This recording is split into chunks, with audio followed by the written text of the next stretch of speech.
Morbid Collective. Welcome to Criminal AF, and for those of you joining us for the first time, this is a true crime podcast. There will be talk of murder, rape, torture, assault, and pretty much any crime that would haunt your nightmares at any given moment. There will be detailed descriptions of said events, and there will be some vulgar language. Like fuck. We understand that Criminal AF is not for everyone, but we just ask that you at least give it a listen. If it's not for you, hey, thanks for checking it out. See ya. But if it is, welcome to the debauchery. This is the first installment of a series of current cases we'll discuss titled Criminal State of Mind. And on this episode, we'll take a look into the case being called the Oklahoma House of Horrors, a tragic case of a convicted pedophile who went on to murder his wife, her 3 children, and 2 of their friends before eating his own bullet. I'm Dave Jari. I'm Garrett Corder. And this is Criminal as Fuck.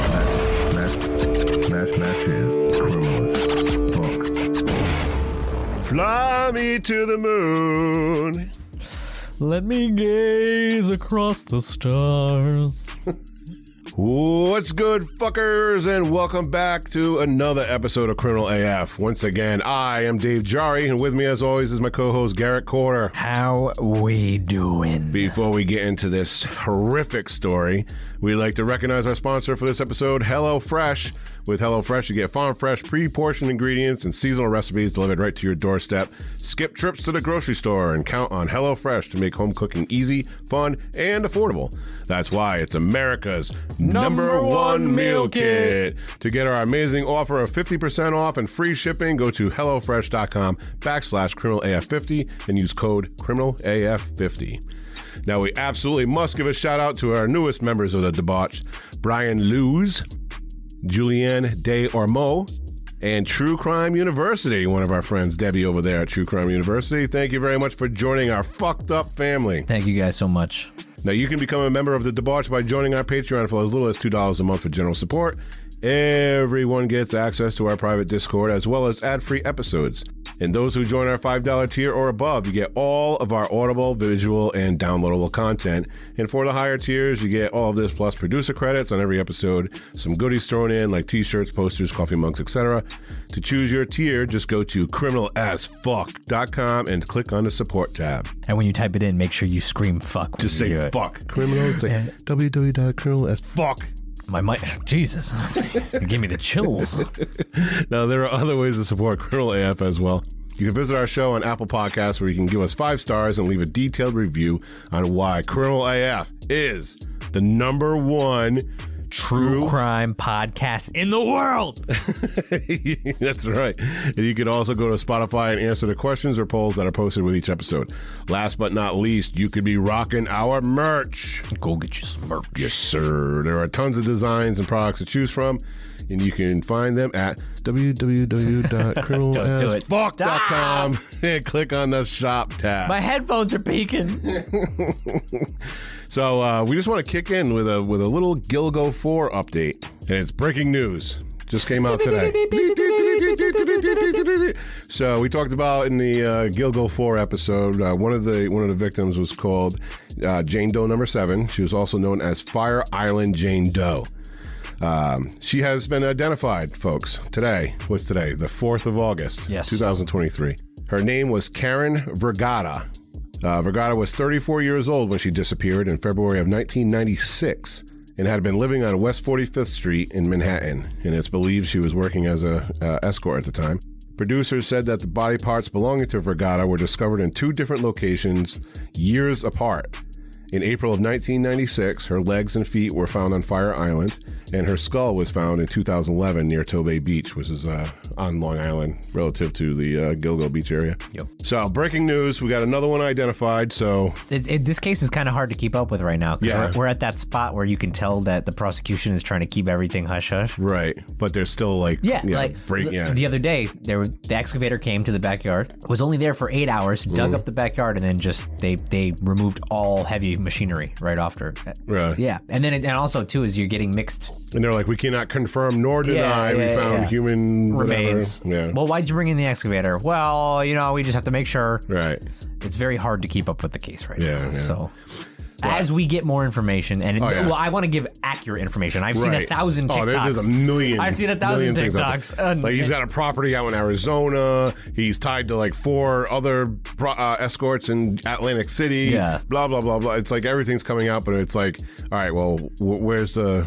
Once the trial starts, that's what it's going to be. Right, exactly. That's when all the juice is going to come out. And I will say, from here until I find out the truth, I want to know is if Peaches and the baby doe, are his. I gotta find that out. That's the one thing that's like I'm keeping my eye out for. You know what I mean? We will keep everybody updated, though, as the information comes in. That's right. Yes. Dave, I'm happy to be back, buddy. I feel like I haven't been down in studio chloroform in a long... I was going to say downstairs, downstairs, but we got to travel. On the 87th floor of the... Yeah, this is an arena, okay? No, I'm happy to be back in studio chloroform. Let me tell you, people have missed you. I know. I put out a couple solo episodes, because... well, go ahead and explain why. Well, I had... Week 1 was... Yeah, week 1, I was passing 2 kidney stones. Dude, let me tell you, I thought the same thing everybody else does. Yeah. It's not going to be that bad. Yeah. And there's actual video, your video of Kelly, video you and crying on the floor, and she's like, get up, bitch. Yeah, she was basically like, well, now you know what it's like to push kids out of your shit. And I was like... It's not helping. You know I can murder you right now, right? Everything that everybody says is 100% true. Yeah. That is the worst pain I have ever experienced in my life. I heard it's awful. The worst part, too, is you drink water. You're just drinking water, trying to go to the bathroom as much as you can, and you're drinking water knowing what it's gonna do to you, and that's the worst part. And then you mentally have to prepare yourself before you go to the bathroom. I'm gonna drop to my fucking knees in a second. Oh God, it's rough. So yeah, that whole thing, I missed a whole bunch out on that whole stuff with the kidney stones. And I think if I had kidney stones, I wouldn't even attempt to stand to go to the bathroom. I would just go into the shower, then just curl up in a ball, like the crying game, piss all over your belly, all over myself, and just be like, oh. Dude, that's what I felt like doing. I'm not even kidding. Well, just know that if at every point, if there's a point that comes where I have kidney stones, just know that I am in the shower crying in a fetal position with water pouring on me. Oh, and if anybody has passed these before, it was a 3mm stone that broke into a 2 and a 1. So it was actually 2. 2 that you had to... And I was very underwhelmed with when it came out.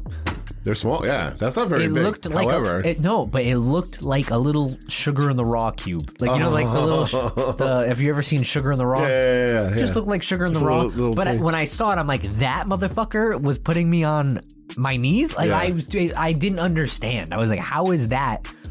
when you look at that, you think in your head, you should have easily been able to pass that and it shouldn't have caused what it did. Back pain. Yeah, and there was a Jack and Jill for one of our friends I went to.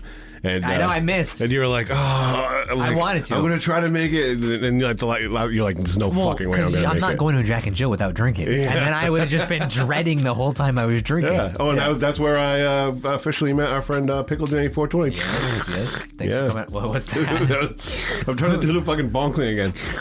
I don't know. I can't do it. Hold on. Wait. I was going somewhere way... No, I don't know.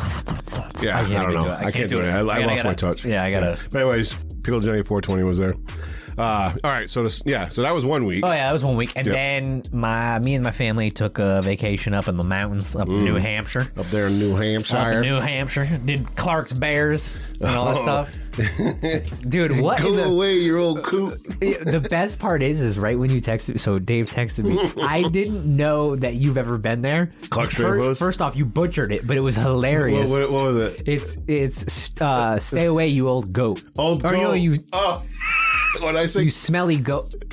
I don't even know. I forgot it already. Shit. But anyway, if you've ever been to... I think it is your old goat. Your old goat. I thought it was your old coot. Okay. Yeah. No, yeah. But from your text... Yeah.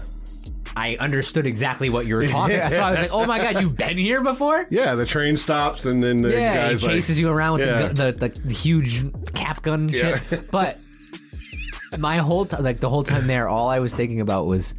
Holy shit, this is a sideshow bullshit attraction that just turned into like just kept adding and adding and adding. Yes. And where else are you gonna get a guy in a raccoon hat chasing you around on a train? Like I'm like, this is the most and on the middle of nowhere in the mountains. Right. That was it. It was funny. That was hilarious. I got another story for you though. Yeah.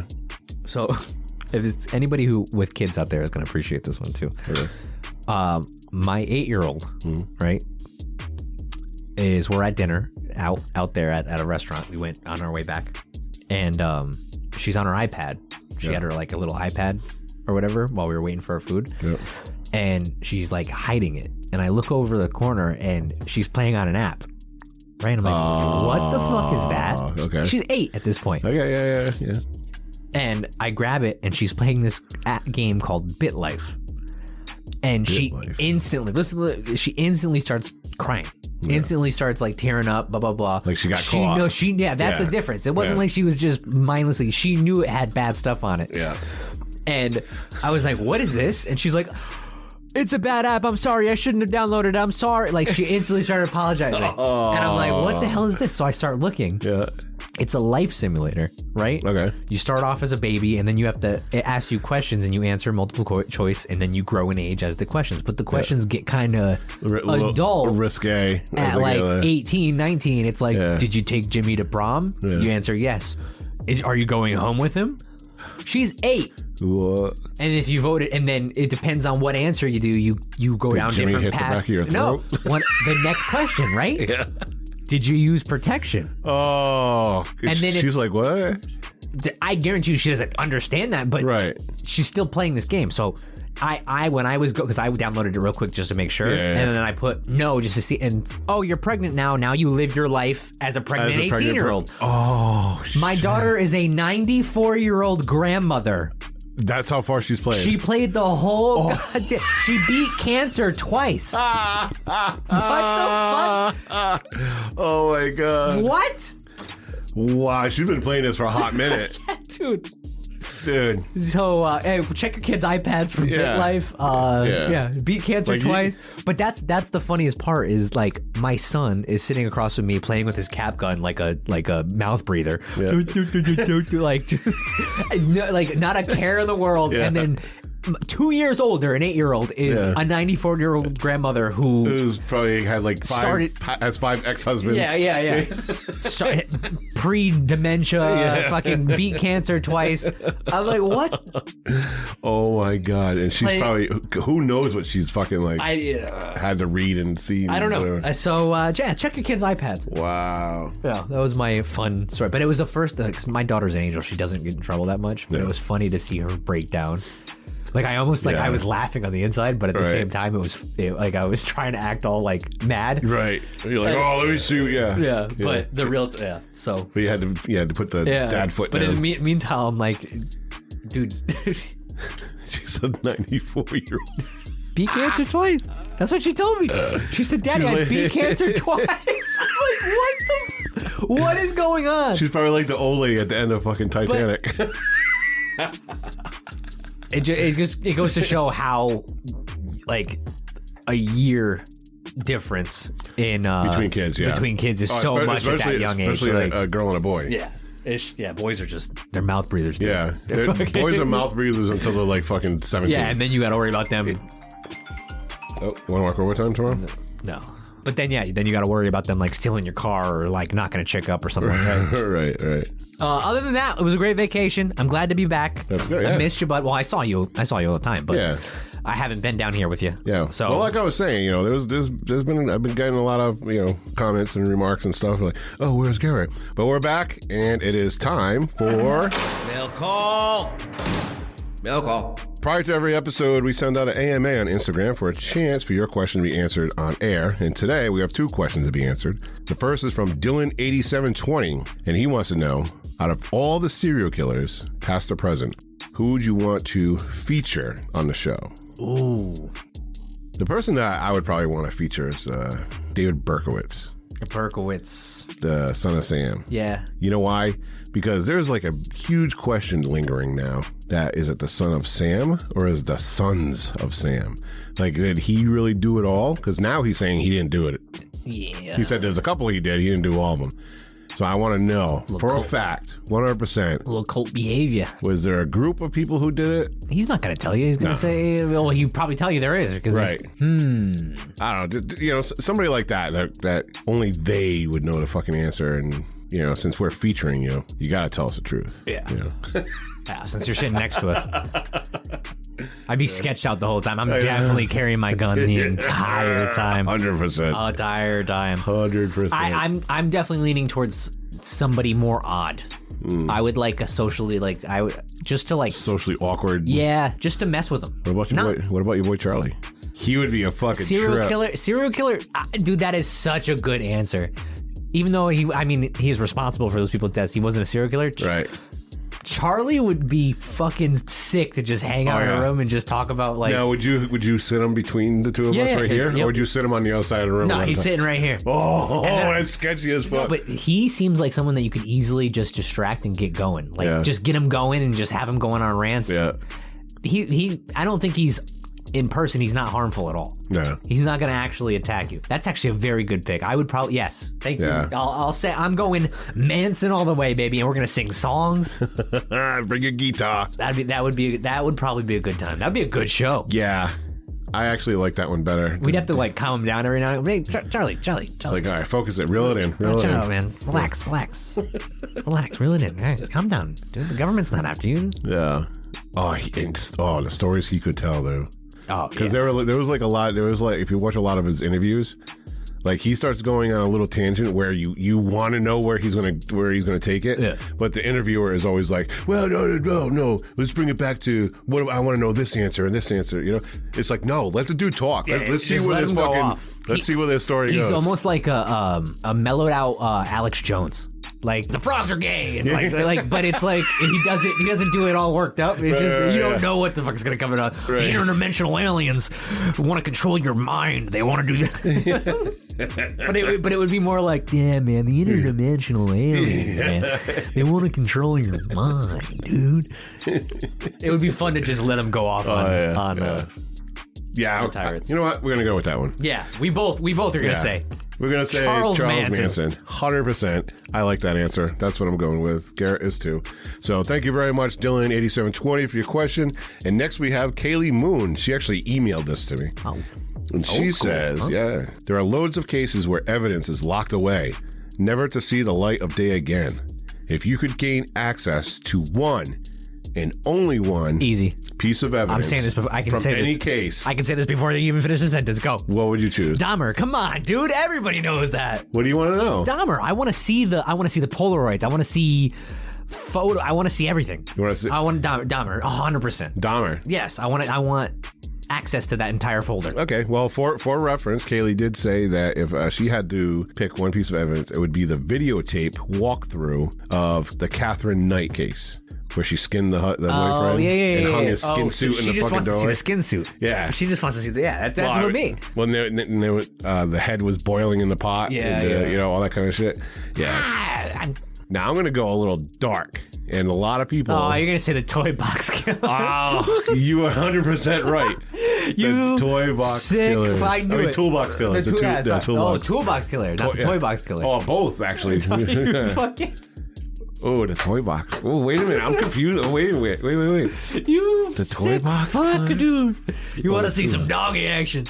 You want to see some German Shepherds go? Oh. we were just talking about this the other episode. I know. You know, I was going to go to Toolbox, but now I'm going to say Toy Box. The Toy Box Killer. Yes. I want to see all the videos. Dude, imagine the FBI agent that has to just sit there and watch. Yeah. All of that. Right. All of that. That's gotta fuck with your mind, right? Yeah. I'm surprised we haven't had more detectives and stuff like that go kind of get into some weird shit because they were exposed to stuff. Oh yeah, 100%. Well, I know there's like some cases where the cops actually fucking retired. They're like, I can't do this. There's no fucking way I can do this. You know what I mean? But imagine what was the other one? The Necrolord, David Fuller. Like when they found all those videotapes of him having sex with dead bodies and shit. Yeah. Like, imagine being that guy, having to go through and identify, who all these people are. Yeah. Yeah, that's a crazy job. Like, well, honey, you get home, you take your belt off, you take your shoes off. You're like, hey, honey, how was your day? I don't want to fucking talk about it. Right. Like, you don't want to. How do you just turn that off? The things I have seen today. Like, because everybody's seen fucked up videos online, but when you're watching the complete catalog of the Toy Box Killer, like, that's wild. That is wild. That's wild shit, dude. I wonder if David Fuller used like a heating blanket first, or did he just, you gotta warm it up. He went in cold. You gotta warm it up. I don't know. We made a lot of necrophiliac jokes in that episode. Now that I remember. It was. All right, so I'm going to go with the Toy Box Killer. Garrett, you're going with? I'm going with Dahmer. Dahmer. I want to see that file. You want to see the poses? I want to see the poses. All right. Okay. Get the camera. Get the camera. Just want to take a picture. All right. Those Polaroids. Let me see them. Yeah. Release them. I've seen some. I found them on the web, but I want to see the whole file. The light web? I actually saw. You can leave this in if you want. I saw somebody's interview that went to. They did criminology or whatever at a criminology. What did I say? Criminology. They did criminology at a pretty like high-end school. I don't know. I don't remember what it was, but the lead detective on the Dahmer case actually brought the files for the kids to see. Oh shit! Like, cause they were like high level, like getting their masters or whatever, and they got to flip through it. It was a lady talking about how it was the craziest shit she's ever seen. Like the entire, all the evidence on the Dahmer case. Yeah, he brought to the kids that were going to class. They got to go through all of it. That's crazy. Yeah, I was like, shit, I gotta go get a master's degree to go look at these Polaroids, I know. Dude. God, it's all right. What the fuck you gotta do to look at a Polaroid? I know. Damn. Well, you guys are gonna see Dave soon, so we're closing in. All right, the Patreon's through the roof. All right, so yeah, I'm going Toy Box. You're going Dahmer. So thank you very much, Kaylee. Again, before each episode, we'll send out an AMA on Instagram for a chance for your question to be read by us. Be sure to follow us at Criminal AF Pod on Instagram to be sure to get your questions in. All right, Dave. We're used to going to Florida, but because today's episode is on the Oklahoma House of Horrors. Yes, we're just having fun with this one. All right, we're gonna switch it up. And also, to be fair, when you sent me the story, I was like, "No, we have to cover this." We're gonna do a special edition of Florida Man, and this is called the Oklahoma Man.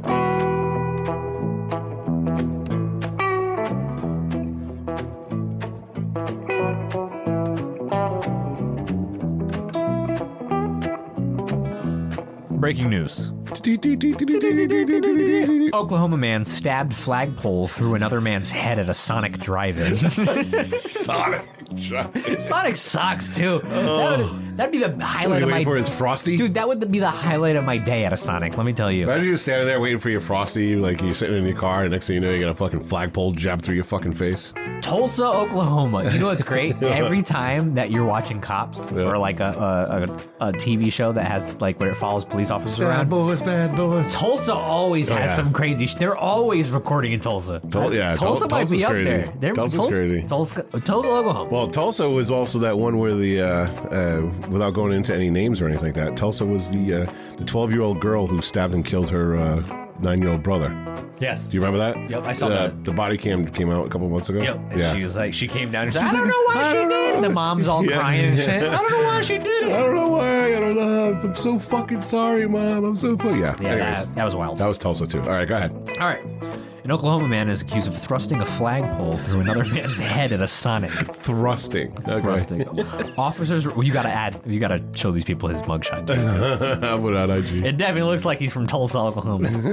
Officers responded to a call about a stabbing at a restaurant on the city's south side at 7:30 p.m. August 2nd, but arrived to find a victim with a large American flag lodged in his skull. Police said in a news that's release. A patriotic motherfucker. Trump 2024! Sorry, that got me there. Try that in a small town. All right. Oh, man. That's what he gets, Colin said. Witnesses told police he deserved it. Collins was taken into custody immediately, police said. It took longer to help the victim, whose injuries put firefighters in a delicate predicament,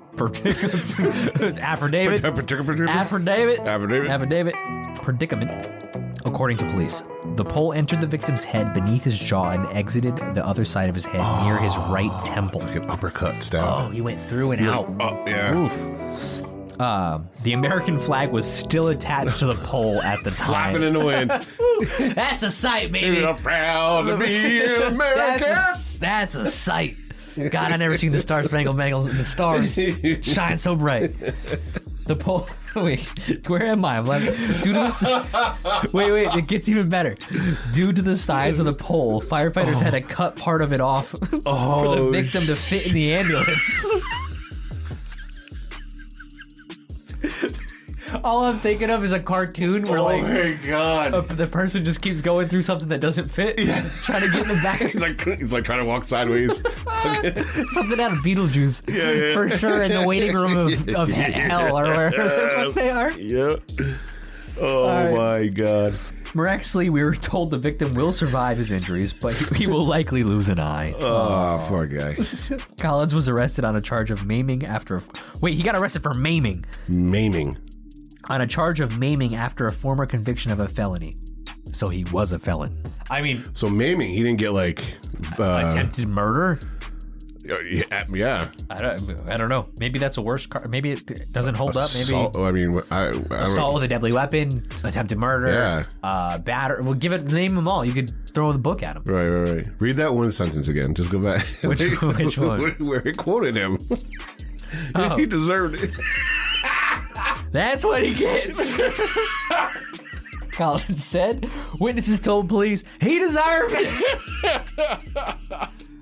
Try that in a small town. Sorry, okay. Oh my God. Oh, man. Oh, fucking A. Woo. Shit, and when I go to Sonic, all I get is fucking upset stomach and diarrhea, dude. And some lucky people got to see somebody get stabbed with an American flag. Oh my God, that's hilarious. All right. Criminal AF will be back after this quick break. HelloFresh! Take a bite out of summer with HelloFresh. From chef-crafted seasonal recipes to their new Fit and Fresh summer menu, HelloFresh wants you to have it all.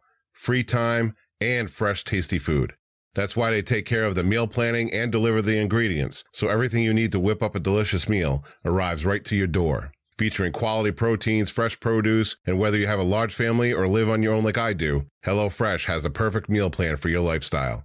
One of the meals I received in last week's order from HelloFresh was a spicy and saucy turkey and bell pepper bowl, and it has instantly become one of my favorites. The perfect blend of spices, ground turkey, and fresh vegetables, it definitely hits.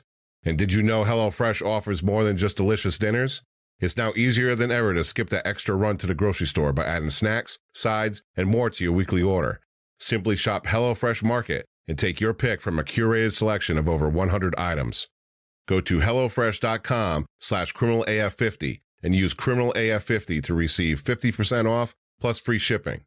Again, to receive 50% off and free shipping, go to HelloFresh.com/CriminalAF50 and use code CriminalAF50.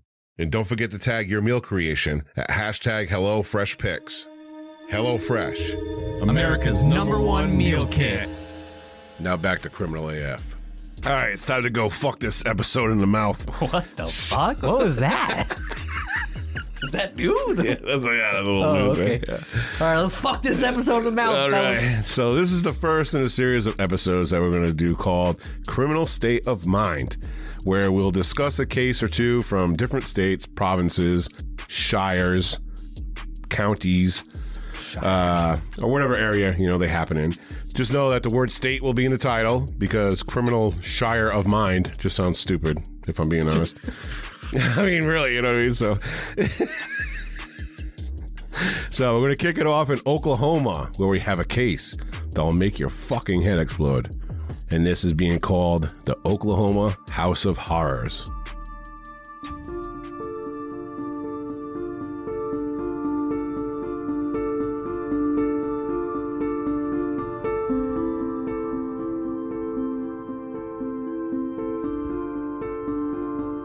In November of 2003, a 16-year-old girl named Crystal attended a party with friends.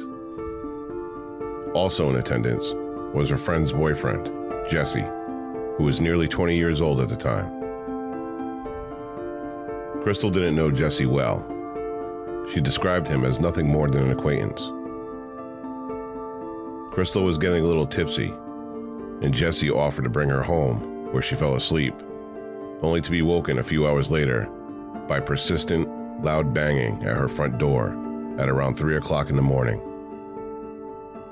Crystal got up to investigate and discovered that the banging was coming from Jesse, who had shown up to Crystal's house after an alleged argument erupted between he and Crystal's friend. When she opened the door, Jesse explained that the friend had broken up with him and he needed a place to stay. Crystal told him that he needed to go to his own home, but Jesse was persistent. Crystal was trying to shut the door, but Jesse was pushing back, eventually bursting through the door and shoving Crystal across the room. Jesse quickly restrained Crystal, shoving a sock in her mouth and tying her with her father's bungee cords and a belt. He pulled a knife and held it against her neck, threatening to slit her throat if she screamed. Jesse then savagely raped Crystal inside her own home. After he was done forcing himself on her, Jesse began to panic and pace back and forth. Crystal assured him that she would not say a word about what had happened before making a run for it, naked, to a neighbor's house where they called the police. Jesse was apprehended about a mile away. 11 days later, Jesse McFadden entered an Alford plea, meaning he pled guilty but still maintained his innocence. The judge sentenced him to 20 years for the rape and a concurrent sentence of 8 years for grand larceny in a separate incident in which he stole $64,000 from his grandfather. Even though Jesse had made multiple attempts to request leniency over the years, and writing to a judge that he understands the severity of his crime and vowed never to do it again, in 2017, while still in prison, Jesse was caught with a contraband cell phone after exchanging sexual messages and photos with an underage girl. Even though he was caught with this damaging evidence and proof that he had not learned from his past transgressions, the state of Oklahoma granted Jesse an early release on October 30th, 2020, after serving 85% of his sentence. Jesse McFadden was a free man, for the time being. On November 13th, 2020, he was formally arrested for 1 count of soliciting sexual conduct with a minor by use of technology and 1 count of possession of child pornography, resulting from that 2017 incident while still in prison. He was released on November 17th, 2020, after securing a $25,000 bond. The case was hindered by continuous delays, and finally, on May 1st, 2023, McFadden was to have his day in court for these charges in front of a jury. The day before, on April 30th, 2023, McFadden contacted the victim in this case numerous times, ranting about how she is ruining his life. At one point, he texted, quote, "I did exactly what I promised I would do when I got out. I got a marketing job making great money and was being advanced there 2 years now and made a great life like I promised I would do with you. Now it's all gone. I told you I wouldn't go back. This is all on you for continuing this." The following day, McFadden never showed up in court, and a bench warrant was issued.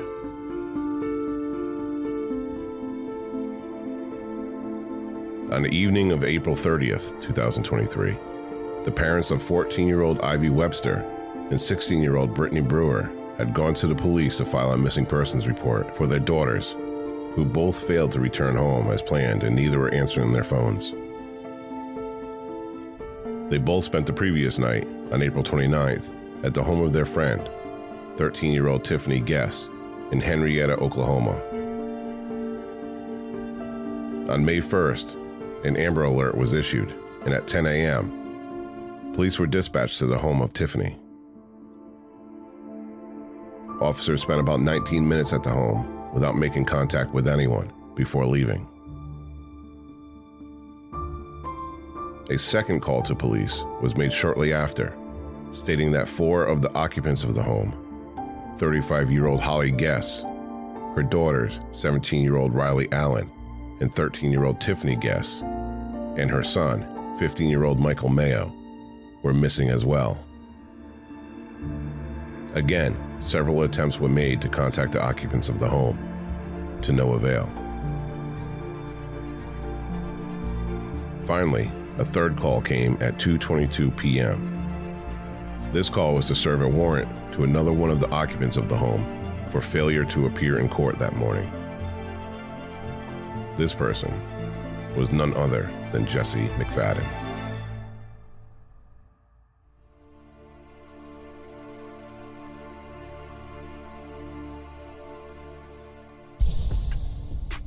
Now we pick up where the sheriff's office was once again at the residence to serve a warrant to Jesse McFadden. But what's different between this time and the others is that the first 2 times were basically wellness checks.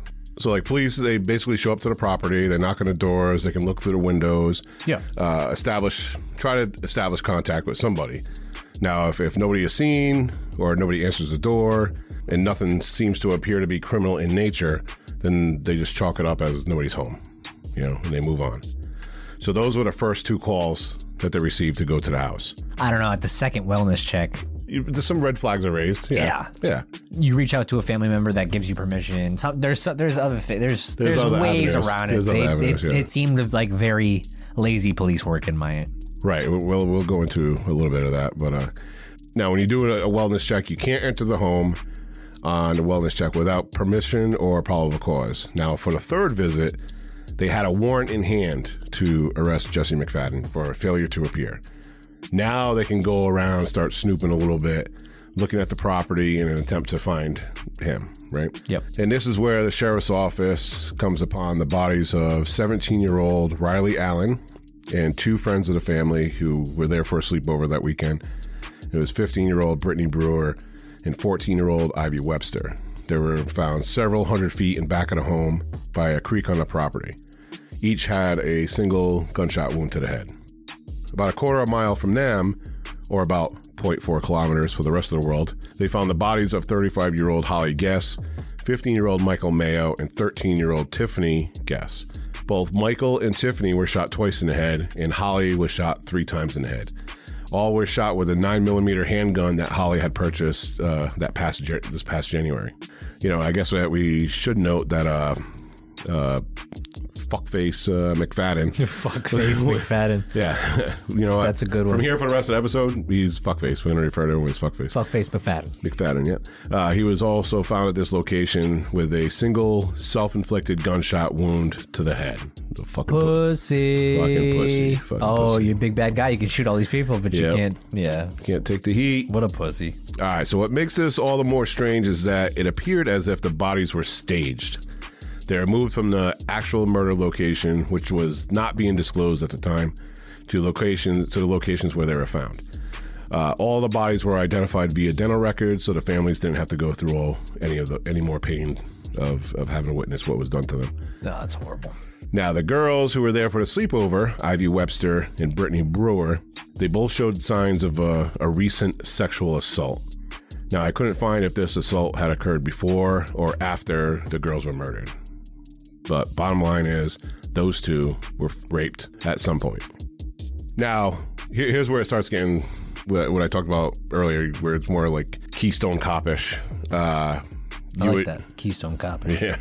You would think that this is a major crime scene. Hello? There's 6 murders. 2 of them sexually assaulted. Everything needs to be locked down, closed off. Everything in the house and on the property needs to be collected. Fuckface was going through some shit, dude. Yeah.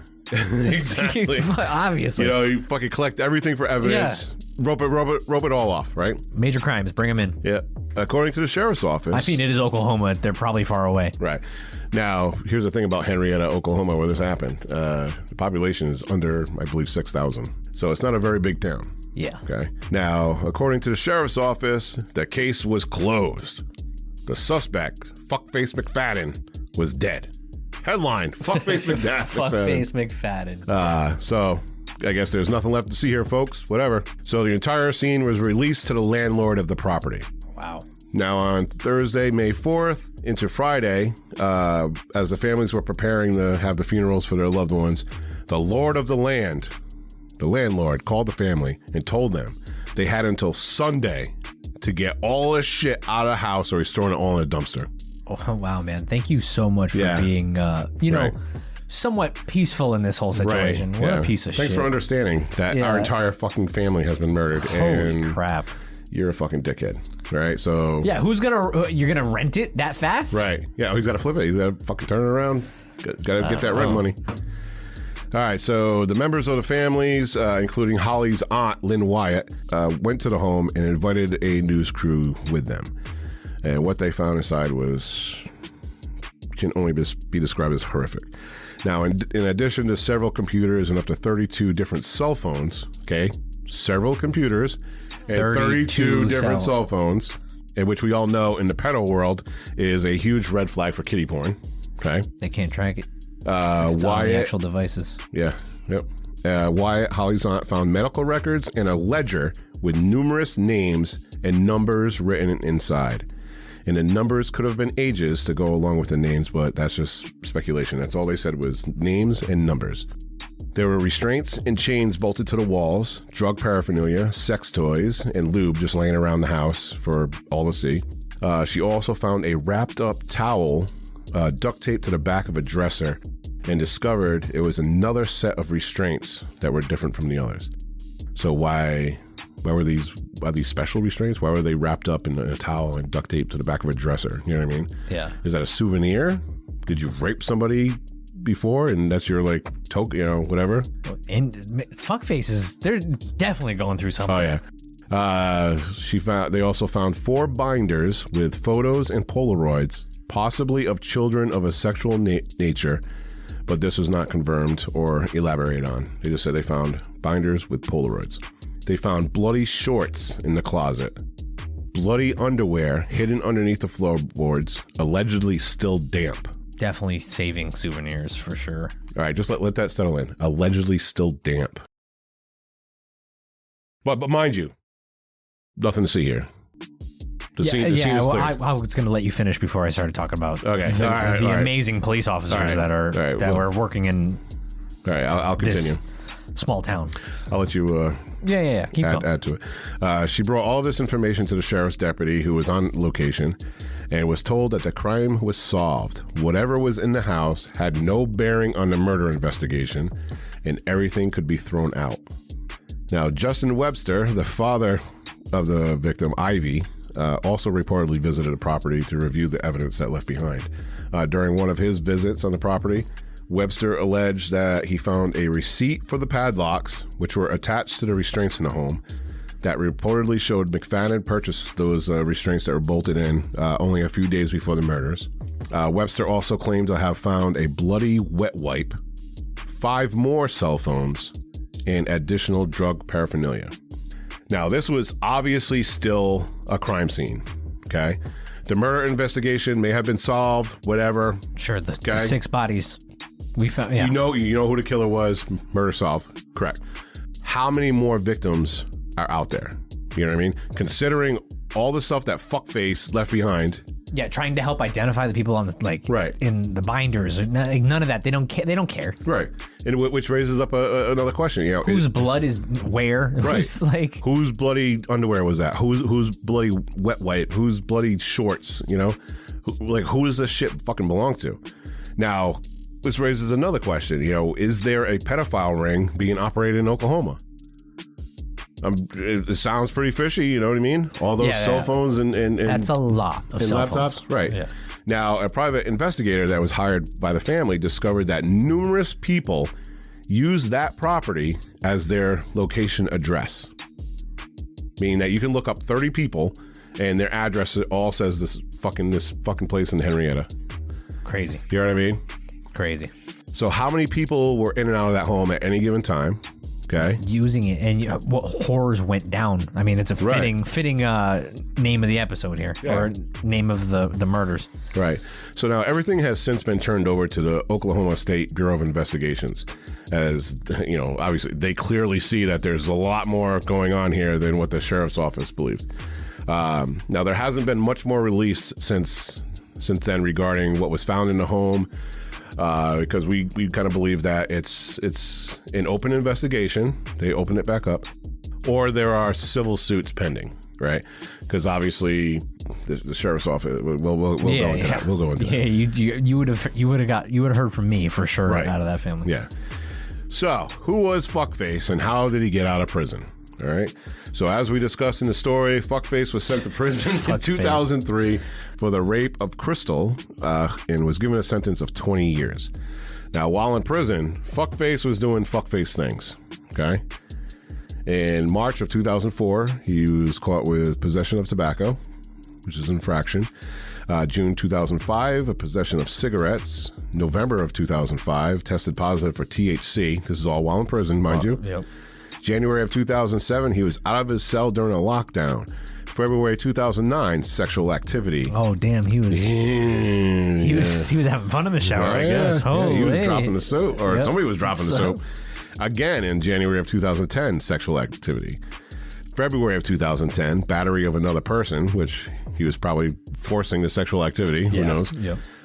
September 2013, possession of a cell phone. July 2016, possession of a cell phone.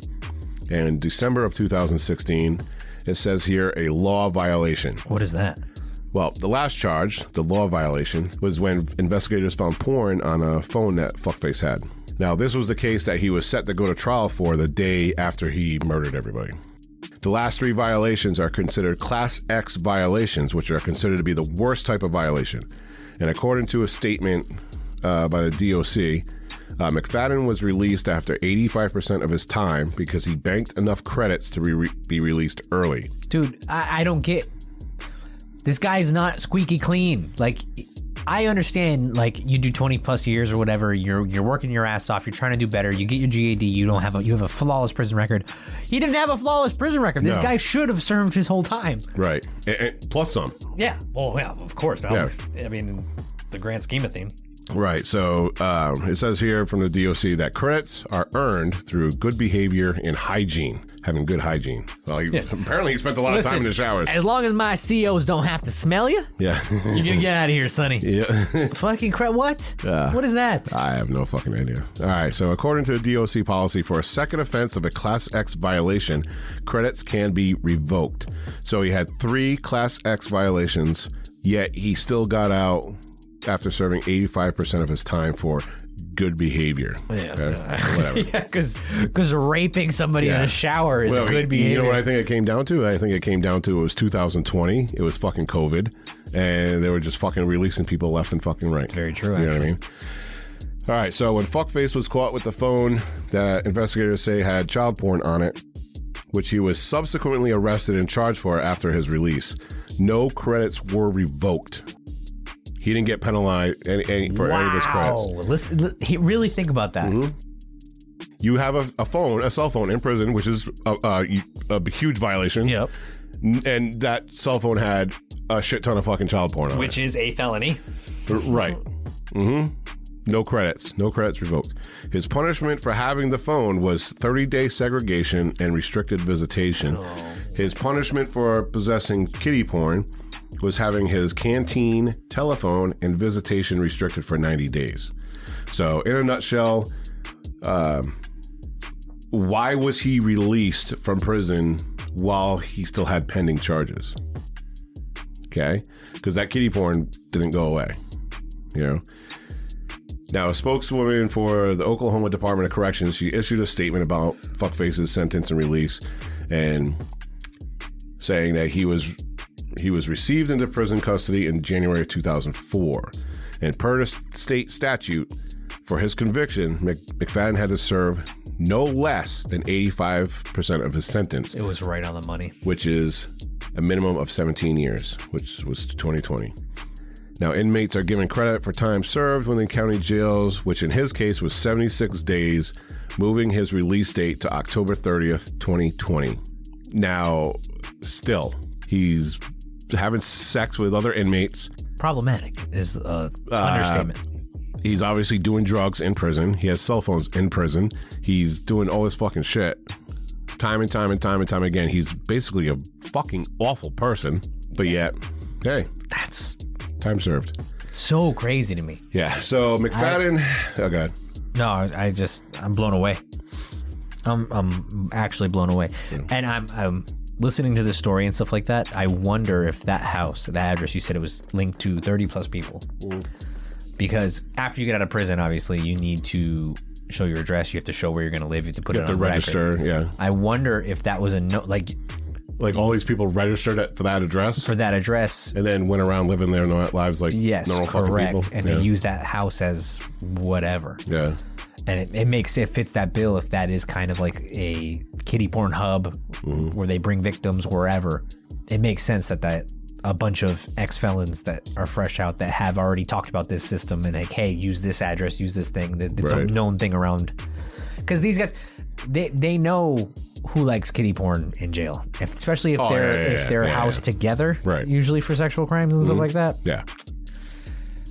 So I can honestly see that house being kind of like an inmate hotspot after, just to appease the parole officer that you have a place to live. That you have an actual physical location. Yes. To call home. Yes. Quote unquote. Right. So fuckface, he was a level 4 inmate for most of his incarceration. However, he was assigned to level 1 in January 2017. Dude, how do you go from maximum security, 23-hour lockdown, 1 hour a day, and then you go to Gen Pop within... That's not how it works. What the fuck is going on in Oklahoma right now? Like, what are we doing here in the prison system? I have no idea. How do you go from maximum security to general population level 1 without any like steps down the road? You just throw them to the fish? Like, I don't know. I keep going. Sorry. This story is, I can't wrap my head around it. It doesn't make sense to me. Criminal AF will be back after this quick break.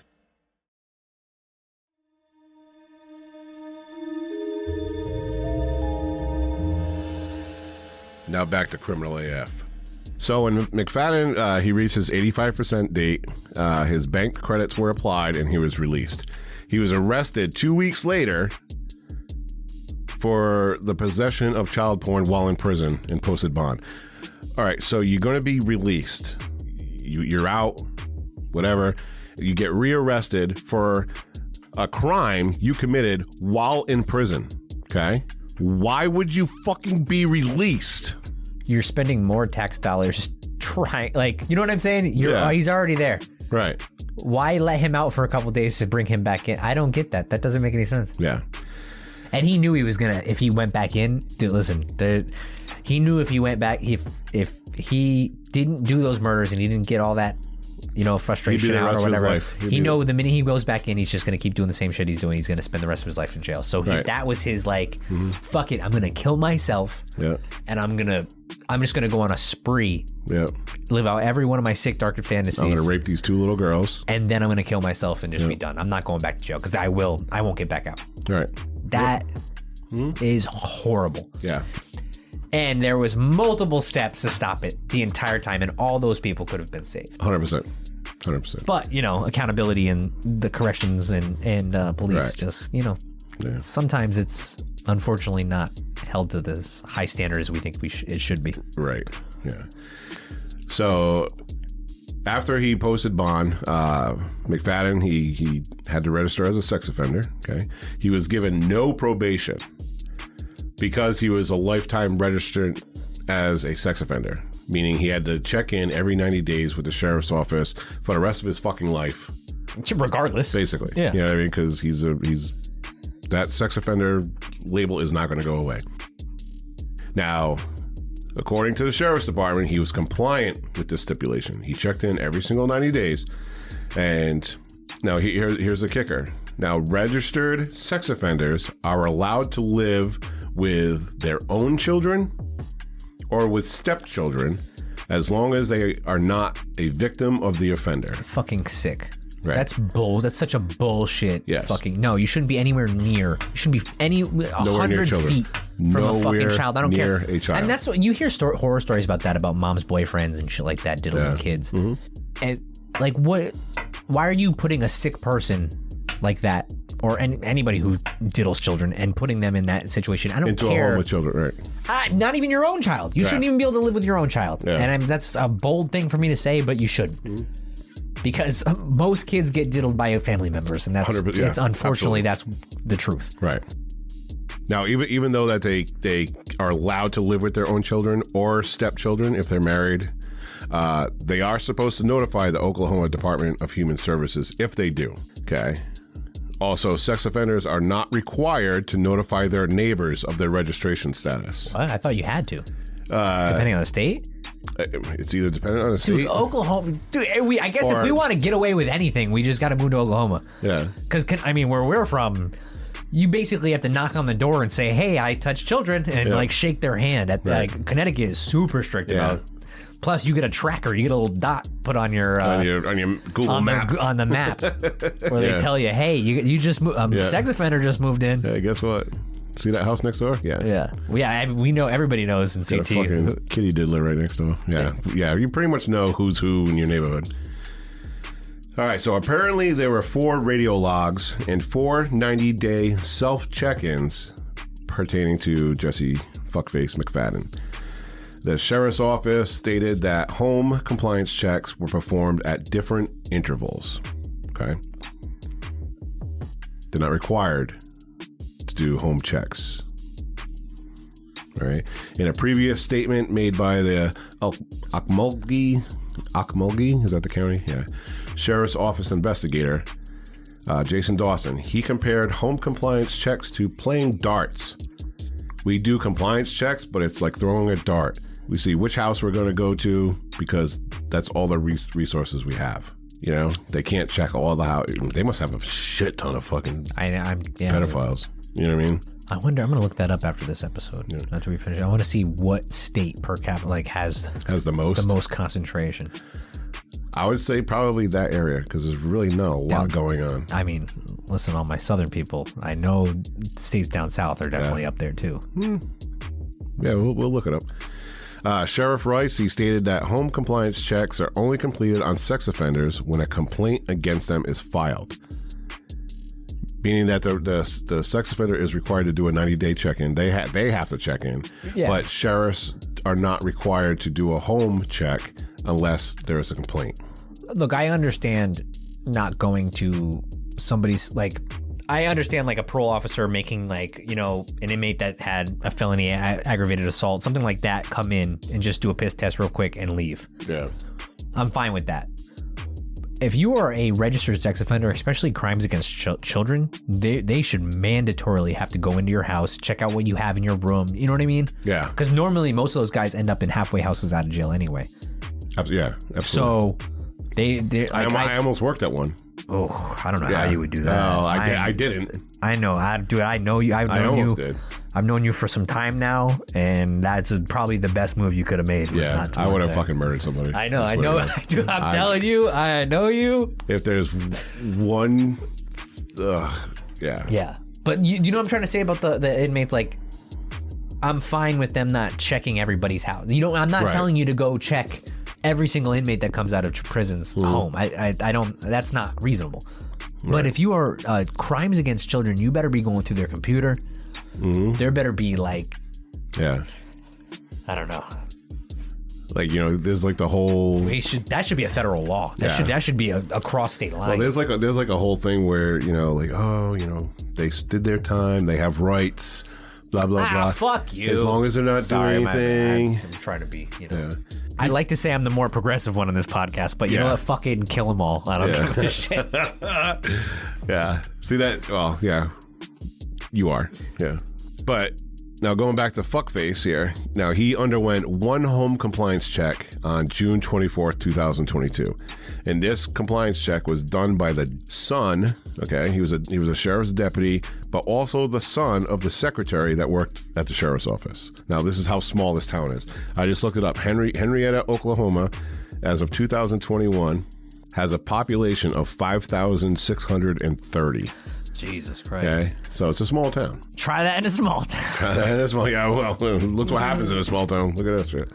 When asked if deputies walked through McFadden's home during the home compliance check, they said no. They are only allowed to enter a home if they are invited in. Kind of like vampires. Vampires and fucking pedophiles, whatever. Yeah. Same thing. Same thing. Right? Yeah. Even when they are inside, they can't open doors or look through things, or that's considered a search. They can only look in open door rooms. I hate to admit it, but they are. It is true. It is true. That's unfortunate. It's a constitutional right. But you gave up your fucking rights. It's a search and seizure. Yeah. Whatever amendment that is. The fourth and I get it. I understand, but it's not fucking right. Right. Yeah. So this brings us to how did Fuckface McFadden and Holly Guest meet and get together, and how did she allow this fucking shit stain of a human being to be around her children, right? Now, a lot of this is unknown, as Holly didn't divulge much information to her family. But from what we know, that Holly and Fuckface, they met sometime in 2020, whether that was while he was in prison or when he got out, I'm not totally sure. They became Facebook official and moved in together in early 2021. I love how that's how we... Now that we've been doing these like more modern, like present day crimes. It went from they got married or they met to they became Facebook official. Yeah. And I guess it's real. And they moved in together in early 2021. Now we learned earlier that this is a violation as a sex offender because Holly had young children that were not his, nor at the time was he the stepfather. Okay, so legally, he should not have been anywhere near her or the family. Well, her he could have. That also brings up a good children, point. no. This also brings up a good point. Do you think that Holly even knew that he was a registered sex offender? Small town like that, they don't worry about that stuff. I'm just saying, like. Well, from what I've read, and this is only from what I've read, I don't know if it's like the official thing, is that this fuckface dude, he was very manipulative. Yep. Extremely, which you have to be if you're coercing children to send you fucking naked photos. Yeah. And he basically downplayed the entire prison sentence that he had. It wasn't. That's what I'm saying. And so she was like, "My first reaction is, Holly, what are you thinking? What are you, a dumbass?" But then at the same time, you know how easy it would be to manipulate. I've seen people close to me personally. I've seen how people can manipulate, and like I can see that this person is an absolute fucking shitbag. And they're only using these people. Oh yeah, and I think everybody can relate to that. Yeah, but they're like, oh no, he's not what you think. He's okay. He's good. You know. But in the entire time, like everybody in the fucking world can see that this person's a fucking shit stain. You know what I mean?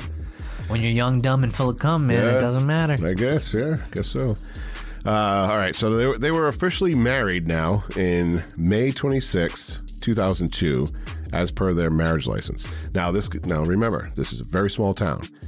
So the ceremony, their wedding ceremony was conducted by Kenneth Farnham, who was the sheriff's office prison chaplain. So the prison chaplain. Were the kids there, dude? I don't fucking know. Was there a flower girl? I have no idea. So the prison chaplain is the officiant of their marriage. Okay, that's making my head hurt. Keep going. Okay. Continuing with the whole small town thing, the secretary of the sheriff's office, okay, who is the mother of the sheriff's deputy who did the home checks, Melissa Smalley, was also the secretary of the marriage license department. Jesus Christ, dude. She also made the wedding cake. She was a photographer as well. So she signed as a witness to the marriage.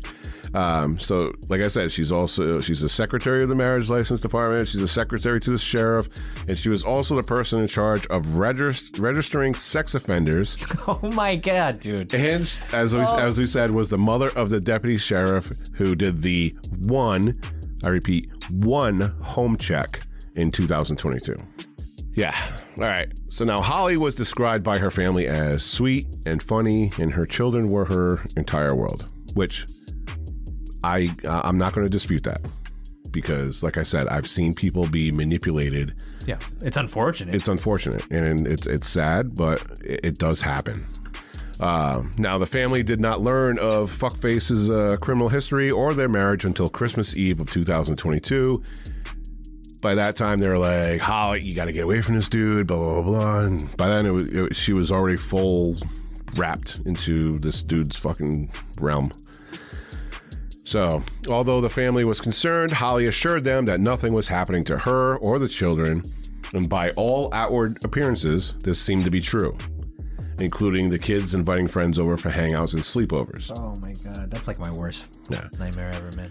Which brings us, I think, like you say, I mean, I know you, I know your kids, I know Kelly, and you guys do it right. Where if the kids want to have a sleepover, come to my house. You have them here. Yeah. That's fine. Come here 7 days a week. Sleep here. Yeah. It's fine. And I'm with you on that. All right, so which brings us to Brittany Brewer and Ivy Webster, who were both of whom had spent the night before with their friend 13-year-old Tiffany Guess. Now, their parents had said that there was never an issue that they knew of previously, so there was no cause for concern about letting the children go to the home. Now, they've spent the night before.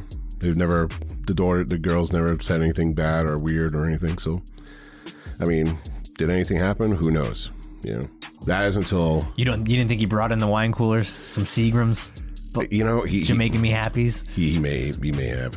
Fucking sicko. Yeah. So yeah, like I said, nothing ever happened. There was no concerns, whatever. And that was until Fuckface's trial on May 1st. Now, we will never truly know what drove him to murder 6 innocent people. And it's gut-wrenching to know that both Brittany and Ivy endured sexual assault. And there's tons of questions remaining, and most likely will never be answered. I can see a fight, too. I could see like, he's that type of character that would lose his shit over her threatening to leave him. Yeah. Just go insane. Well, the family also said that they were like they met him, you know, they knew, whatever of him, blah, blah, blah. And, you know, the whole thing when it came out that they were married, they didn't know anything about that, but they could see like little where he was kind of like quiet, you know, and if they asked Holly anything, you know, Holly would kind of like look at him, kind of like, how do you want me to answer this? Kind of, you know what I mean? Like, hey, what are you doing next weekend? You want to come over? And she'll like look at him, like, is it okay if I come over next weekend? Hey, ladies, that's a huge red flag. Huge red flag. If you have to if your sister or your mother says, hey, you want to come over Sunday? And you have to look at your fucking boyfriend to make sure that it's okay. You hang out with your own fucking sister and mother. You need to run. Yeah. Okay? Because that's bullshit. Anyway. Honestly, I'm rarely like just speechless after stories. You usually are the one who gets worked up after some stories. I don't even know what to say. This one was a tough one to swallow. And I just want to throw this out there that the research for this episode was done by our friend Chris Owen Cheeky. Cheeky. And she did an amazing job with all this. Oh, yeah. Had everything like boom, boom, boom. This is what happened. This is what happened. This is what happened. So thank you very much, Chris. And if you guys are in the Discord, add her. Tell her she rocks. Yeah, she does rock. And, you know, she's going to go forward. She's going to be doing some research for us on our future episodes. So thank you very much, Chris. You're the best. So that'll do it for this episode of Criminal State of Mind, Oklahoma from Criminal AF. Now, if you liked what you heard, go to Apple Podcasts, Spotify, or wherever you listen to podcasts and leave us a review or comment.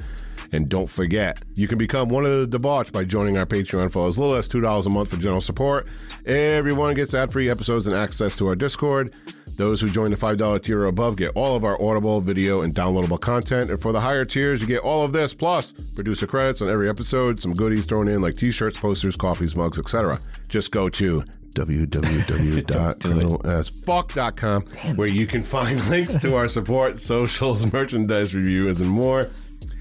Signing off from Studio Chloroform. At the 86th floor of the penthouse. 86th floor of the World Center Trade Center. Listen, we film exclusively at the Four Seasons, all right? There isn't a giant spider behind Dave right now. I actually moved. We have about 30 cases of Corona around us. Empty Coronas. We actually have a mascot spider in the bathroom. Yeah. Oh, he's been there since day one, dude. I actually hung him up in the spider web. He's up there. He's been up there since day one. First episode. All right. Again, signing off from Studio Chloroform. Keep your head on a swivel and stay safe till next time. Now give me our theme music. See ya. A huge thank you goes out to our sponsor for this episode, HelloFresh, as well as our executive producers, Christine Rivera, Beth Davis, and Dusty J. Hicks.